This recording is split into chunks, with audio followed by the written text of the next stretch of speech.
नमस्कार, मैं हूं डॉक्टर नितेश राज। हम बात करेंगे एजिथ्रोमाइसिन और क्लेरिथ्रोमाइसिन के बीच का डिफरेंस क्या है। देखिए, दोनों जो है एजिथ्रोमाइसिन हो या क्लेरिथ्रोमाइसिन हो, ये न्यूअर मैक्रोलाइड्स है। मैक्रोलाइड्स ग्रुप के अंदर ये आता है। ये एंटीबायोटिक है, मींस इफेक्टिव अगेंस्ट बैक्टीरिया। दोनों का वाइड रेंज ऑफ स्पेक्ट्रम है, एक्टिविटी है अगेंस्ट बैक्टीरिया, जिसमें ग्राम पॉजिटिव बैक्टीरिया भी है, ग्राम नेगेटिव बैक्टीरिया भी है और एटिपिकल बैक्टीरिया भी है। अब एक चीज ध्यान दीजिएगा कि इसमें एनारोबिक कवरेज नहीं होता है, मतलब एजिथ्रोमाइसिन हो या क्लेरिथ्रोमाइसिन हो, एनारोबिक कवरेज नहीं है। अब बात आते हैं कंपैरिजन की। कंपैरिजन यूजुअली बहुत कम स्टडीज होती है हर चीजों में। जो भी किसी खास ग्रुप की स्ट्रीम दवाइयों की अगर बात की जाए तो बहुत कम ही स्टडी होती है कंपैरिजन वाली, क्योंकि जहां स्टडीज होंगी तो पता चलेगा ये अच्छा है तो फिर दूसरा वाला तो कोई लेगा ही नहीं। बट एजिथ्रोमाइसिन और क्लेरिथ्रोमाइसिन में कुछ स्टडीज हुई हैं, देखा गया है कि एजिथ्रोमाइसिन का बेनिफिशियल क्या क्या चीज है। पहला कि सिंगल दिन में एक बार का डोजिंग है, एक ही बार देते हैं इसको, तो ये अच्छा है पेशेंट के लिए। इससे टॉलरेबिलिटी पेशेंट का और एक्सेप्टेबिलिटी जो है, पेशेंट कंप्लायंस बढ़ जाता है, पेशेंट लेना चाहेंगे। क्लेरिथ्रोमाइसिन दिन में 2 बार करके डोज दिया जाता है। दूसरा कि ड्यूरेशन की बात करें, मैक्सिमम एजिथ्रोमाइसिन 3 से लेकर 5 दिन तक देते हैं। और इसमें अगर देखा जाए तो 7 से 10 दिन, 10 दिन मान लीजिए कि 10 दिन तक देते हैं। और ये भी स्टडीज हुई है कि जो एजिथ्रोमाइसिन 3 से 5 दिन तक हम दिए हैं और उसमें जो ट्रीटमेंट आउटकम देखा गया है वो इक्विवेलेंट है क्लेरिथ्रोमाइसिन के 10 दिन के बराबर। और एजिथ्रोमाइसिन सिंगल डोज चलेगा और उसका बीडी डोज चलेगा। अगर हम बात करें बच्चों में कितना डोज होता है, बच्चों में एजिथ्रोमाइसिन सिंगल डोज चलता है 10 मिलीग्राम पर केजी बॉडी वेट। यूजुअली बच्चे की बात कर रहे हैं, 10 मिलीग्राम पर केजी बॉडी वेट पर डोज मतलब हर दिन जो डोज मिलेगा, और दिन में एक ही बार मिलेगा 24 घंटे में एजिथ्रोमाइसिन।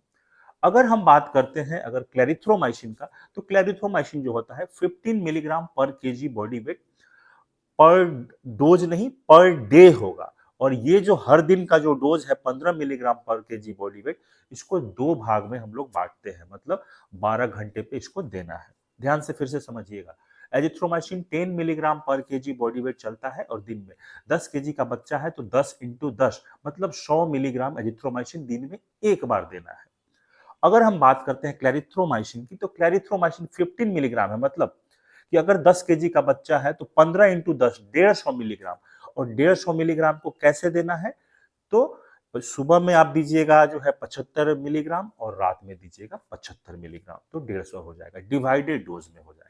वो हर 24 घंटे का डोज बता रहा है। और बात करते हैं एजिथ्रोमाइसिन, तो एजिथ्रोमाइसिन आप देखिएगा कि एजिथ्रोमाइसिन ओवरऑल देखा गया है कि साइड इफेक्ट कम होता है और एजिथ्रोमाइसिन का ड्रग इंटरेक्शन जो होता है कम होता है। मतलब और भी अगर कोई दवा खा रहा है कोई पर्सन और किसी बीमारी के लिए, तो ड्रग इंटरेक्शन कम है, जबकि क्लेरिथ्रोमाइसिन का और ड्रग से इंटरेक्शंस काफी ज्यादा है। साइड इफेक्ट प्रोफाइल देखा गया है कि एजिथ्रोमाइसिन से ज्यादा है। अब बात करते हैं कुछ स्पेशल डिजीज, जैसे कि एजिथ्रोमाइसिन। तो एजिथ्रोमाइसिन जो है एसटीडी में बहुत अच्छा काम करेगा। सेक्सुअली ट्रांसमिटेड जो डिजीज होता है, जैसे कि नीजेरिया गोनोरिया, मतलब जो गोनोरिया हुआ उसमें बहुत अच्छा काम करेगा। ये क्लेमाइडिया जो है उसके अगेंस्ट में बहुत अच्छा काम करेगा। अगर हम बात करते हैं क्लेरिथ्रोमाइसिन की, तो एसटीडी में ये बहुत अच्छा काम नहीं करता है। इसीलिए आप देखिएगा एसटीडी का जो ट्रीटमेंट होता है सेक्सुअली ट्रांसमिटेड डिजीज का, उसमें एजिथ्रोमाइसिन का अहम रोल है। जो पहले फास्ट 3 किट आता था, फ्लूकोनाजोल, एजिथ्रोमाइसिन और सेक्निडाजोल, फास्ट 3 किट, या जो भी जो है किट जो कॉम्बिनेशन में आता था उसमें एजिथ्रोमाइसिन होता था। जो सिंड्रोमिक ट्रीटमेंट होता था सेक्सुअली ट्रांसमिटेड डिजीज का, उसमें एजिथ्रोमाइसिन इंक्लूड किया जाता था, क्योंकि सेक्सुअली ट्रांसमिटेड डिजीज में अच्छा काम करता है। जबकि अगर बात होती है आपका क्लेरिथ्रोमाइसिन का, तो सेक्सुअली ट्रांसमिटेड डिजीज में अच्छा काम नहीं करता है। किस में बहुत अच्छा काम करता है, तो आपको याद होगा एच पाइलोरी के ट्रीटमेंट में बहुत अच्छा काम करता है। एच पाइलोरी के ट्रीटमेंट में आप देखिएगा जो किट आता है उसमें एमोक्सिसिलिन, क्लेरिथ्रोमाइसिन और एक पीपीआई जैसे कि स्मोप्राजोल, पेंटोप्राजोल या लैंसोप्राजोल मिला हुआ रहता है। एमोक्सिसिलिन, क्लेरिथ्रोमाइसिन और कोई भी एक प्रोटॉन पंप इनहिबिटर्स मिला हुआ रहता है। जबकि देखिएगा एजिथ्रोमाइसिन आप एच पाइलोरी के ट्रीटमेंट में हम यूज नहीं। सबसे पहले तो ये जान लीजिए कि रेस्पिरेटरी ट्रैक्ट इन्फेक्शंस, खासकर कम्युनिटी एक्वायर्ड न्यूमोनिया हो गया या ब्रोंकाइटिस हो गया, लोअर रेस्पिरेटरी ट्रैक्ट इन्फेक्शंस, इन सब में बहुत अच्छा काम करता है। अकेला भी दे सकते हैं, इंडिविजुअली भी एजिथ्रोमाइसिन या क्लेरिथ्रोमाइसिन देते हैं। साथ में बीटा लैक्टेमेज जो एंटीबायोटिक है जैसे कि एमोक्सिसिलिन और क्लेवुलोनिक एसिड उसके साथ कॉम्बिनेशन में भी दिया जाता है। मतलब रेस्पिरेटरी जो पैथोजेंस हैं उस पे बहुत अच्छा काम करता है ये जो न्यूअर मैक्रोलाइड्स ग्रुप है दैट इज एजिथ्रोमाइसिन और क्लेरिथ्रोमाइसिन।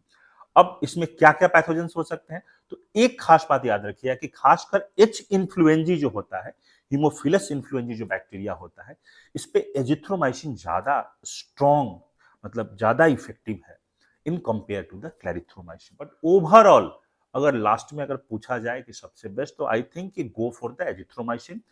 ऑब्वियसली हर चीज इसका देख रहे हैं starting from the dose, duration, frequency, side effect, patient tolerability, everything तो एजिथ्रोमाइसिन इज बेटर।